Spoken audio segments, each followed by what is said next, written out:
take a look underneath Joanne's name. She's in San Diego. She only has 8 connections. That's a very small LinkedIn network.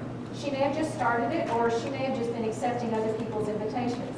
So it looks like we have 1 shared connection, and I can click and see who that is. Scott Roby. Okay, I know Scott.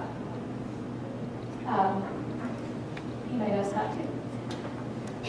If I wanted to reach out to Joanne, Scott is going to be my connection.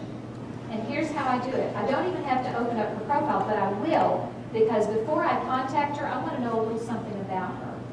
This is why your profile needs to be complete, because if somebody's going to reach out to you, they're going to look at your profile before they send a message.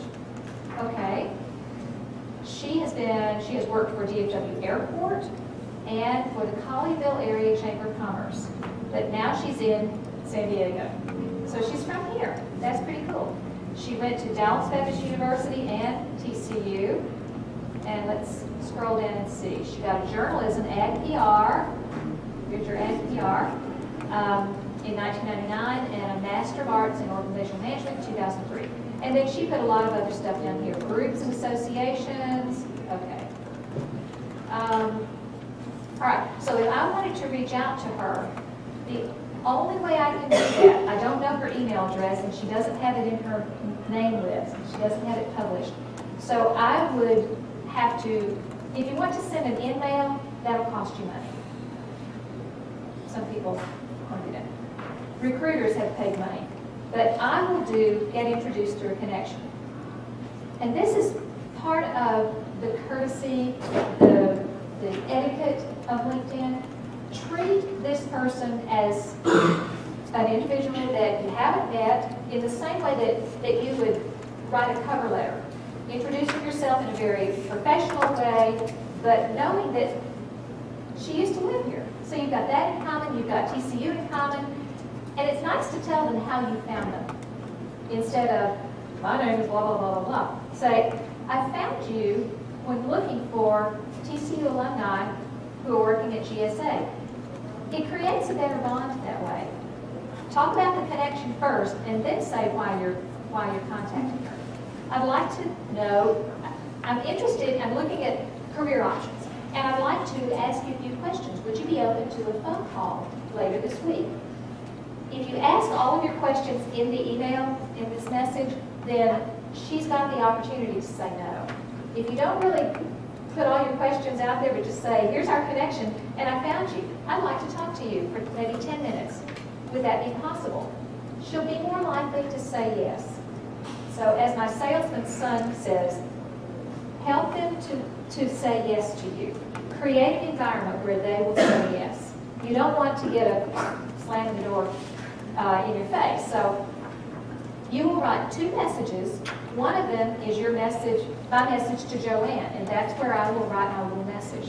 Very formal, very polite, and then I will copy and paste my entire signature block there so that she can get in touch with me, she can look at my profile, all that.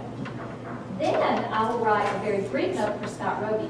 I already know him, so, and he knows about this process, so I'll just say, hey Scott, hope you're having a good spring. I would really appreciate your forwarding this message along. And this one's really important. I have a friend who always finishes his emails, is there anything I can do for you? It's so charming. And it makes me think, wow, he wants to do something for me. Usually, I will respond back. But the trick here is that if you're sending emails to employers or contacts, and you end with, I look forward to hearing from you. If you end with a statement, you're really not creating an environment where they will want to respond. If I ask you a question, so how are you doing today? She answered me.